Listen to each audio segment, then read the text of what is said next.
நாடு விடுதலை பெற்று 3 ஆண்டுகளில் இந்த நாடு மக்களாட்சி நாடாக பிரகடனம் செய்யப்பட்டது. மக்களாட்சி நாடு என்றால் அதற்கான வரையறையாக அமெரிக்காவின் முன்னாள் ஜனாதிபதி ஆபிரகாம் லிங்கன் வைக்கிறார். மக்களால் மக்களுக்காக மக்களின் ஆட்சி தான் மக்களாட்சி என்கிறார். அந்த மக்களாட்சியில் வாழ்கிறோம் என்று நம்பிக்கொண்டு தான் நாம் ஒவ்வொரு 5 ஆண்டுக்கு ஒரு முறை வாக்கு செலுத்துகிறோம். ஆனால் மக்களாட்சியில் மக்களுக்கு இருக்கக்கூடிய ஒரே அதிகாரம் இந்த வாக்கு தான். வாக்கு செலுத்தி முடித்த பிறகாக அந்த அதிகாரம் சட்டமன்ற உறுப்பினருக்கோ பார்லிமெண்ட் உறுப்பினருக்கோ கடத்தப்பட்டுரும். அப்புறம் அவங்க அதிகாரம் செய்வாங்க. இப்போ இங்கே என்ன சிக்கல் அப்படின்னா, உண்மையான மக்களாட்சி நிலவுதா? அடித்தட்டு உழைக்கும் மக்கள், அன்றாடங்காட்சிகள், தினக்கூலிகள், வேளாண் குடிமக்கள் வீட்டு பிள்ளைகள், நெசவாளர் வீட்டு பிள்ளைகள் இவங்கள்லாம் அதிகாரத்துக்கு போக முடியுங்கிற நிலைமை இருக்கான்னா இல்லை. ஏன் இல்லைன்னா, அரசியல் என்பது வியாபாரமாக மாறிப்போனது. 2 பேரும் திராவிட கட்சிகளும் கட்சிகள் நிலையை கடந்து கம்பெனிகளாக மாறிப்போனது. ஒரு சட்டமன்ற தொகுதிக்கு 40 லட்சம் செலவு பண்ணலாம். இது தேர்தலை வச்சிருக்கக்கூடிய விதி. ஆனால் திமுகவும் அதிமுகவும் குறைந்தது 10 கோடியை கொட்டி இறைக்கிறாங்க. அது இடைத்தேர்தல்னா நம்ம சொல்லவே வேண்டியில்லை. அப்போ கருத்துக்களை சொல்லி பரப்புரை செஞ்சு இங்கே திமுகவும் அதிமுகவும் வெற்றி பெற முயற்சிக்கிறது இல்லை. அவங்க நம்புறது காசு, பணம், துட்டு, மணி அவ்வளோதான். அதனால் இவங்க நாங்கள் பரப்புரை கிளம்பிட்டோம். ஓரணியில் தமிழ்நாடு ஐயா ஸ்டாலின், இந்த பக்கம் மக்களை காப்போம், தமிழ்நாட்டை மீட்போம் ஐயா எடப்பாடி.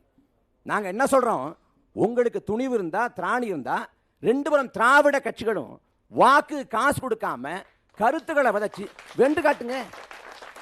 அதை செய்ய 2 பேரும் திராவிட கட்சிகள் தரா இருக்கா? ஒருபோதும் வாய்ப்பு இல்லை. மன்னராட்சி காலத்துல கூட கிடைக்குது, அதையும் தடுக்கிறீங்களே. ஏதோ எப்பயாவது எங்களுக்கு ஏதோ கிடைக்குது, அதையும் தடுக்க. அதான் சிக்கல். இங்க யார் வேணாலும் தோக்கலாம். ஆனா ஜனநாயகம் தோற்கக்கூடாது. ஜனநாயகம் தோற்கடிக்கப்படுகிறது தான் பிரச்சனை. அதிமுக ஆட்சி காலத்தில் திமுக போராடியது மதுபான கடையை மூடணும், மதுபான கடையை மூடுங்க, இந்தியாவில் இளமதி விலை கொண்ட மாநிலம் தமிழ்நாடு என்று போராடியது. இன்னைக்கு தமிழ்நாட்டில் மதுபான கடை இல்லையா? ஏன் மதுபான கடையை மூடல? அண்ணாவின் வழி ஆட்சி நடத்தணும்னு திமுக சொல்லுது. அண்ணா தாங்க சொல்றாரு, மதுபான கடை நடத்தி வருமானம் ஈட்டி ஆட்சியை தொடர வேண்டும் நிலை வந்தா நான் துண்டை உதறி தோல்ல போட்டு நடையை கட்டுவேன். அப்படிப்பட்ட ஆட்சியே தேவையில்லைங்கிறது. மதுவிலக்குக்காக இந்தியா முழுக்க பரப்புரை செய்யவும் தயார் சொன்னது அறிஞர் அண்ணா. இந்த அண்ணாவோட கூற்ற திமுக அதிமுக 2 கட்சி எந்த கட்சி நிறைவேற்றி கொண்டிருக்கு? இன்னைக்கு திமுக ஆட்சியை சொன்னா சமூக நீதி ஆட்சிங்கிறாங்க. எங்க இருக்கு சமூக நீதி? கவின்கிற ஒரு பிள்ளை கொலை செய்யப்படுறான், ஆணவ படுகொலை. அந்த ஆணவ படுகொலைக்கு நீதி கட்டு அவரோட பெற்றோர் 4 நாட்களுக்கு மேலாக போராட்டம் பண்றாங்க. நீங்க தான் சமூக நீதி முதலமைச்சராச்சே, அவங்க போராடுற நிலைக்கு தள்ளுறீங்க. சாதி ஆணவ கொலைக்கு தனிச்சட்டம் வேணும் எல்லாரும் கேட்கிறோம். கட்சி கடந்து எல்லாரும் கேட்கிறோம். சாதி ஆணவ கொலைக்கு தனிச்சட்டம் இயற்ற முடியாது மறுப்பது திமுக அரசு. ராஜஸ்தான்ல சமூக நீதி பேசல, திராவிட மாடல் பேசல, பெரியார் பிறக்கல, அண்ணா பிறக்கல. ராஜஸ்தான்ல இயற்றப்பட்டிருக்கு இந்த சாதி ஆணவ கொலைக்கு எதிராக தனிச்சட்டம். ஆனா தமிழ்நாட்டில் இயற்றப்படுதா? எதை கேட்டாலும் பாஜக பூச்சாண்டி, பாஜக உள்ள வந்துடும், பாஜக பூந்துடும். பாஜக தமிழ்நாட்டில் எந்த காலத்தையும் வராது, வரப்போறதும் இல்லை. 2021 இதே பாஜக அதிமுக கூட்டணியில் அங்க வச்சிச்சு. அன்னைக்கு அங்க வச்சப்ப பாஜகவை சேர்ந்த சட்டமன்ற வேட்பாளர்கள் மோடி படத்தை, அமித்ஷா படத்தை போட்டு வாக்கு கேட்காம எம்ஜிஆர் படத்தை, ஜெயலலிதா படத்தை போட்டு ஓட்டு கேட்டாங்க. 2014, 19, 21, 24 எந்த தேர்தலையும் பாஜக வெற்றி பெற முடியல, ஜோபிக்க முடியல. இப்ப கடைசியா ஒரு போன வாரம் காணொலி பார்த்தேன். ஐயா நயினார் நாகேந்திரன்ட்ட பாஜக நிர்வாகி சொல்றாரு, நாங்க வாக்கெட்டு போறோம், வாக்கெட்டு போறப்ப உங்களுக்கு சோறு கூட போடுறோம், ஓட்டு மட்டும் போட மாட்டேன்னு சொல்றாங்க. யார் சொல்றா? பாஜக நிர்வாகி மாநில தலைவர் சொல்றாரு. அந்த பாஜக வந்துடும், பாஜக பூந்துரும். எங்க பாஜக போற போகுது? நாங்க பாஜக எதிர்ப்போம். திமுகவுக்கு எப்போதுமே ரெட்டை நாக்கு, ரெட்டை நிலைப்பாடு. அவங்க லெப்ட்ல கையை காட்டுவாங்க, ரைட்ல இண்டிகேட் போடுவாங்க, ஸ்ட்ரைட்டா போயிடுவாங்க. கணிக்கவே முடியாது. தமிழ்நாட்டில் பாசிச பாஜக ஒழிக திமுக. டெல்லிக்கு போனா பாஜக எங்கள் ஸ்வீட் எனிமீஸ். இங்க என்ன சொல்றது? எய்ம்ஸ் மருத்துவமனை கொண்டு வரவில்லை, எய்ம்ஸ் மருத்துவமனை கொண்டு வராது, வஞ்சித்து விட்டார்கள். இது தமிழ்நாட்டில். ஆனா டெல்லிக்கு போறப்ப 2021 மருத்துவ கல்வி திறப்புக்கு ஐயா மோடியை டிஆர் பாலு கூப்பிட போனார். கூப்பிட்டு வெளில வர்றாரு. பத்திரிகையாளர் கேட்கறாங்க, என்னங்க மோடியை போய் கூப்பிடுறீங்க, கோபாக் மோடி நீங்க பலன் விட்டீங்க, மோடியை கூப்பிடுறீங்கிறப்ப வெள்ளித்தட்டில் வச்சு 11 மருத்துவ கல்வியை மோடி கொடுத்தாரு. அது வேண்டாமா? இங்க எய்ம்ஸ் மருத்துவமனை கொண்டு வரலங்கிறது, அங்க போனா வெள்ளித்தட்டில் வச்சு 11 மருத்துவ கல்வி கொடுத்தாங்கிறது. இதான் திமுக. உங்களோட இதே பிரச்சாரத்தை இன்னைக்கு தாவேகா முன்னெடுக்கும் போது அதுக்கான அந்த ஒரு நடிகர்ன்ற ஒரு கவர்ச்சியோட அவங்க செய்யும்போது அதுக்கான ஈர்ப்பு கூடுதலா இருக்கதா நீங்க பாருங்க. முடிச்சிட்டாங்க வரேன். தூத்துக்குடி துப்பாக்கி சூடு 2012 நடக்குது. தூத்துக்குடி துப்பாக்கி சூடு 2012 நடக்குது. அன்றைக்கு நடந்த போது திமுக வந்து தூத்துக்குடியில் பரப்புரை பண்றாங்க. இறந்து போன தங்கச்சி ஸ்னோலோட உருவப்படத்தை காமிச்சு முழுக்க பரப்புரை பண்றாங்க. இந்த அநீதிக்கு வந்து நீதி வேணும், குற்றவாளிகளை கூண்டில் ஏற்றணும் அப்படின்னு. திமுக ஆட்சிக்கு வந்து விட்டது. தூத்துக்குடி துப்பாக்கி சூடு நடத்தப்பட்டு இன்னைக்கு வந்து 5-6 ஆண்டுகள் ஆகி போச்சு. இதுவரைக்கும் அந்த தொடர்புடைய யாரையும் தண்டிக்கல. அன்றைக்கு பச்சை படுகொலை செஞ்சது எடப்பாடி பழனிசாமி, அதிமுக அரசு. அந்த குற்றவாளிகளை திமுக ஏன் காப்பாற்றிக் கொண்டிருக்கேன்? மிசா காலத்தில் வந்து நாங்கள் மிசாவை பார்த்தோம். என்ன மிசாவை பார்த்தீங்க, உஷாவை பார்த்தீங்க? மிசா காலத்தில் காவல்துறை துன்பத்தில் பேசுறீங்க. உங்க ஆட்சி காலத்தில் காவல்துறை என்ன பண்ணுது? அஜித்குமார் ஒரு பிள்ளை மட்டும் செத்து போனானா? இதே சென்னையில் காவல்துறை கையை முறிக்குது, காலை உடைக்குது.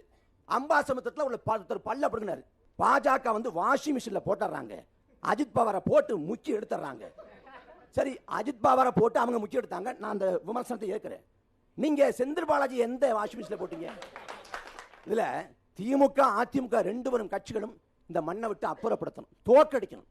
ஏன்னா ஒரு முறை 2 முறை இல்ல, 60 ஆண்டு காலம் மாறி ஆண்டு இந்த மண்ணை கெடுத்து மக்களின் வளத்தை கெடுத்து இது எல்லாத்தையும் மாற்றணும், மீட்கணும்னா ஒரே வாய்ப்பு நாம் தமிழர் கட்சி தான். கவியரசு கண்ணதாசன் பெருந்தலைவர் காமராசர் வர்ணிச்சார், காலத்தின் கடைசி கருணையினார். அதே போல வரலாற்றின் கடைசி வாய்ப்பு நாம் தமிழர் கட்சி. 15 ஆண்டுகள பயணம், துளி சமரசம் இல்லை, 15 ஆண்டுகள பயணம். நாம் தமிழர் கட்சி 8.2 விழுக்காடு வாக்கு கொண்டிருக்கு. திமுக அதிமுக கூட்டணி கட்சிகள்ல எந்த கூட்டணி கட்சிக்கும் 8 விழுக்காடு வாக்கு இல்லை. நாங்க கூட்டணிக்கு போனா பல 100 கோடியில கொட்டி கொடுப்பாங்க. ஆனா அதெல்லாம் உதிர்ந்து விடக்கூடிய ரோமத்துக்கு சமம் நினைச்சு புறந்தொல்லி சமரசம் செய்யாம தனித்துவத்தோடு நிக்கிறோம். அதனாலதான் நாம் தமிழர் கட்சி 1.1 8 விழுக்காடு வாக்குல பெற்றிருக்கு. கூட்டணி ஆட்சியெல்லாம் தரேன்றாரு. எங்க தலைமையேற்று வருவாங்களா கேளுங்க. வந்தாலும் அங்க சேர்த்துக்க போறதில்லை. ஏன்னா திராவிட கட்சியோட தேசிய கட்சியோட ஒட்டும் இல்லை, உறவும் இல்லைங்கிறது எங்க நிலைப்பாடு. அவங்க இல்லையே, அவங்க தனியா தானே இருக்காங்க. யாரு? தாவேகா எப்ப பேசணும்னு நினைக்கிறேன். 1967 பத்தி விஜயும் சொல்றாரு, ஆதோர் ஜான் சொல்றாரு. 67 தேர்தல் முன்னுதாரணமா காட்டுறாங்க, 67 77 காட்டுறாங்க.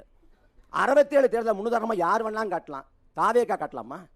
அதே 67 தானே காமராசர் தோத்து போனாரு, உங்க கொள்கை வழிகாட்டி. அந்த காமராசர் சொல்றாருங்க, திமுகவையும் அதிமுகவையும் ஒரே குட்டையில் உரிய மட்டைங்கிறார்.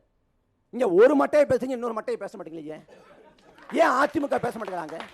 அதிமுக கட்சி ஊழல் கட்சியா இல்லையா? அதிமுக கொடுங்கோல் ஆட்சி கொடுத்தா இல்லையா? தூத்துக்குடியில இறந்து போன தங்கச்சி ஸ்னோலோட தாயார் தாவேக்கா இருக்காங்க. ஆனா அந்த தாவேக்கா அதிமுக விமர்சிக்க மறுக்கிறது. இது சந்தர்ப்பவாதமா இல்லையா? ஏன் கவினோட மரணம் குறித்து விஜய் அறிக்கை தரல? ஏன் பார்க்க போகல? ஏன்னா ஒரு சமூக வாக்கு கிடைக்காதோங்கிற தயக்கம். இங்க வந்து திராவிடம்னு பேசுறாங்க. தமிழ்ல இருந்து பிரிஞ்சு போனதான் கன்னடம்னு கமலஹாசன் பேசிட்டாரு. அப்ப கடுமையா கர்நாடகாவில் அச்சுறுத்தல் கமலஹாசனுக்கு கருத்துரிமைக்கிறதாக. அப்ப திரையுலகத்தை சேர்ந்தவர் விஜய். ஏன் அது குறித்து வாய் திறக்கல? வாய் திறந்தா கர்நாடகாவில் ஜனநாயகன் படம் ஓடாது. அப்ப இங்க தேர்தலுக்கு வர்றப்பையும் இந்த அரசியல் கட்சி தொடங்கி வர்றப்பையும் ஒரு கணக்கு, லாப நட்ட கணக்கு. அங்க குரல் கொடுத்தாவும் லாப நட்ட கணக்கு. இது வந்து எப்படி சொல்றது, எந்தவித கோட்பாடும் இல்லாத உதிரிகளா இருக்கிறாங்க. நாங்க எதிரி நினைக்கல, உதிரியா இருக்கிறாங்க. அதனால கொஞ்சம் படிங்க, தெரிஞ்சுக்குங்க, கத்துக்கிட்டு வாங்க, மண்ணுக்கு மக்களுக்கு போராடுங்க, வீட்டை விட்டு வெளில வாங்க, களத்தில் நில்லுங்க, சண்டை போடுங்க, வாழ்த்துறீங்க. மற்றபடி இந்த நிலத்துல இந்த மண்ணுக்கு மக்களுக்கு ஒரு பாதகம்னா முதல்ல நிக்க போறது நாம் தமிழர் கட்சி தான். வாக்கு காசு கொடுக்காம, திரை கவர்ச்சி இல்லாம நாங்க தான் களத்தில் நிற்கிறோம். இங்க வந்து 4 முனை போட்டினாங்க, 2 முனை போட்டி தான். ஒரு பக்கம் திராவிடம் தான் எல்லாம் என்று சொல்ற ஒரு முனை, இன்னொன்று திராவிடம் ஒண்ணுமே இல்லை என்று சொல்ற ஒரு முனை, பெரியார் மண் என்று சொல்ற ஒரு முனை, பெரியார் நாங்க மண்ணா தான் கருதுங்கிற இன்னொரு முனை. இங்க சாதி, மதம், அதிகாரம், திரை கவர்ச்சி இதெல்லாம் ஒரு முனை. இன்னொரு பக்கம் இனம், மொழி, மண், மானம் இன்னொரு முனை. பெரியார் எங்கள் வழிகாட்டி, நாங்கள்லாம் பெரியாரோட வழி தோன்றல் ஒரு பக்கம், பிரபாகரன் பிள்ளைங்க சொல்ற மறுமுனை. சண்டை திராவிடமா தமிழ் தேசமாங்கிற சண்டை காலத்தில் சந்திப்போம். தமிழ் தாய் வாழ்க, தலைவர் பிரபாகரன் வாழ்க.